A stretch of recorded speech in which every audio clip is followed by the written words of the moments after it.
ব্যক্তি। তিনি বাংলাদেশ ডেন্টাল ও মেডিকেল কাউন্সিলের নিবন্ধন ব্যতীত এবং MBBS বা সম্মানের ডিগ্রি ব্যতীত উনি চক্ষু চিকিৎসা দিচ্ছেন, প্রেসক্রাইব করছেন, এরকম একটা অভিযোগের ভিত্তিতে আজকে আমরা এখানে মোবাইল কোর্টের অভিযান পরিচালনা করি এবং ওনাকে হাতে নাতে আমরা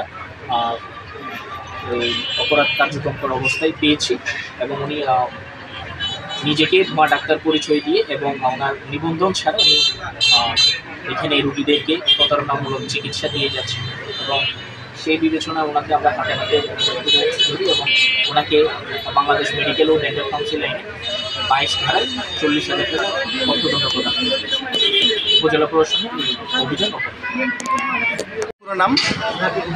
রাকিবুল ইসলাম। রামগড়ে কতদিন দেখতেছেন রুগী? এইখানে 4-5 মাস। আচ্ছা, ফেনী আপনার এখানে ঠিকানা ছিল প্যাডে। ফেনী কোথায় আপনি বসেন? কোথায় এটা? ট্রাং রোডে আছে হসপিটালটা আছে এখন? ওখানে আপনি কীভাবে দেখেন? রিসিপশনিস্ট, রিফ্যাকশনিস্ট।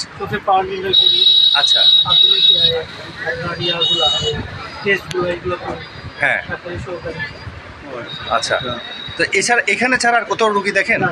রামগড়। এখান থেকে আপনাকে কি কন্ট্যাক্ট করল? আপনার সাথে কন্ট্যাক্ট করছে কি রামগড় থেকে? ওনারা কন্ট্যাক্ট করছে।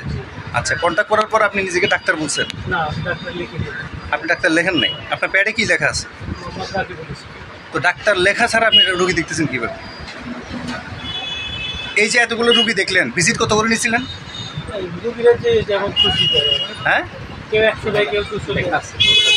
আপনার ওখানে? হ্যাঁ, 200 টাকা। আচ্ছা, ফোনটা রাখেন। আপনি 200-300 টাকা করে কতজন রুগী দেখছেন এ পর্যন্ত? বলা যাবে না, অসংখ্য না? তাহলে এই টাকাগুলো তো আপনার মানে স্যার কত টাকা জরিমানা করছেন এখানে? 40,000 টাকা। আপনি তো অনেক টাকা এখান থেকে, কারণ আপনাকে নিয়ে ভালো একটা মার্কেটিং হয়েছে কিন্তু রামগড়ে, যে এখানে আমাদের চোখের ডাক্তার। আমি প্রথম দিন আপনার মিটিংয়ে বলছিলাম যে আমাদের এখানে চোখের ডাক্তার নেই। এই সুযোগটাই কিন্তু এই লোকটা নিচ্ছে। এখানে চোখের ডাক্তার না, এটা তো আপনি জানেন না, কারণ সপ্তাহে একদিন এসে আপনি ভালোই কিন্তু মার্কেট